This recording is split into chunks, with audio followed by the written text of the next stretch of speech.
The White House recently sent out a memo regarding Social Security, coinciding with several major announcements from the Social Security Administration.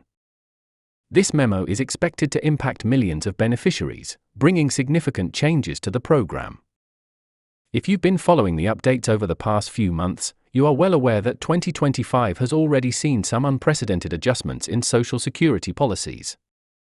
With recent layoffs, office closures, and modifications to payment structures, this year has proven to be one of the most transformative in the history of the Social Security Administration. Among the key developments, the closure of 47 field offices by the Department of Justice, DOJ, stands out. These closures, along with the termination of approximately 7,000 Social Security employees, indicate a shift towards a more digital approach to managing Social Security affairs. However, this move has raised concerns among beneficiaries, especially those who rely on in-person assistance for resolving their issues. Additionally, the reinstatement of a 100% clawback policy for overpayments has left many beneficiaries in distress. Individuals who were overpaid in the past are now facing full deductions from their future payments, making it difficult for them to manage their finances. Another major change is the restriction on modifying direct deposit information over the phone. Previously, beneficiaries could contact a Social Security representative and update their banking details for direct deposit. However, due to concerns about fraud and security breaches, this option has been eliminated. Now, individuals must either visit a Social Security office in person or access their accounts through the official Social Security website to make any changes. The memo from the White House suggests that further restrictions could be on the way, making it even harder for beneficiaries to access services conveniently. The proposed changes may limit the scope of inquiries that can be handled through the Social Security Administration's 1-800 helpline. Currently, callers can obtain both general and personalized information from representatives. However, the new proposal would restrict the helpline to only answering general questions, meaning that any beneficiary seeking specific details about their account would need to either log into their online Social Security account or visit a field office in person. For many beneficiaries, these changes pose significant challenges. Those who live in rural areas may have to travel long distances to reach a Social Security office, adding financial and logistical burdens. Additionally, not all seniors or disabled individuals have reliable internet access, making online services difficult to use.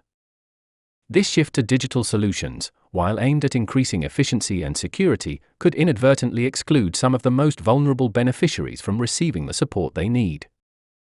The government argues that these changes are necessary to protect both the integrity of the Social Security system and the beneficiaries themselves. Fraudulent activities, such as unauthorized changes to direct deposit information, have been increasing, prompting the administration to take preventive measures. By restricting phone-based modifications and limiting access to personalized information through the helpline, the government aims to reduce the risk of fraud. However, critics argue that these measures disproportionately affect those who rely on traditional methods of communication and in-person assistance. The ongoing modifications to Social Security highlight the need for a more inclusive approach that balances security with accessibility. While protecting beneficiaries from fraud is essential, it is equally important to ensure that they can access their benefits without unnecessary obstacles.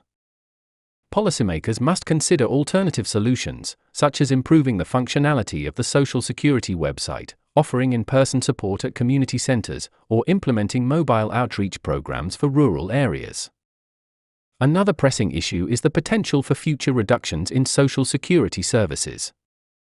With the government aiming to streamline operations and reduce costs, there is speculation that additional cutbacks may be introduced in the coming months. These could include further staff reductions, additional office closures, and stricter eligibility requirements for certain benefits. Beneficiaries should remain vigilant and proactive in understanding these potential changes and their implications. Despite these challenges, there are still avenues for beneficiaries to advocate for themselves. Staying engaged with Social Security news, reaching out to advocacy groups, and participating in discussions about policy changes can help individuals stay informed and prepared. Additionally, seeking guidance from financial advisors or legal experts can provide clarity on how to navigate the evolving landscape of Social Security benefits. As we move forward, it is important for beneficiaries to remain proactive in managing their Social Security benefits.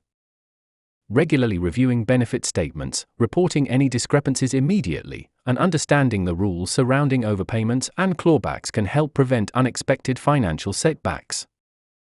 Those who are unsure about their benefits or have concerns about recent changes should seek assistance from trusted sources, such as government agencies, non-profit organizations, or legal professionals specializing in Social Security matters. In conclusion, the recent memo from the White House signals a shift toward a more digital and security-focused approach to managing Social Security benefits. While these changes aim to protect beneficiaries and the integrity of the program, they also present new challenges, particularly for those who rely on traditional methods of accessing services. As these policies continue to evolve, it is essential for beneficiaries to stay informed, explore available resources, and advocate for solutions that ensure accessibility for all.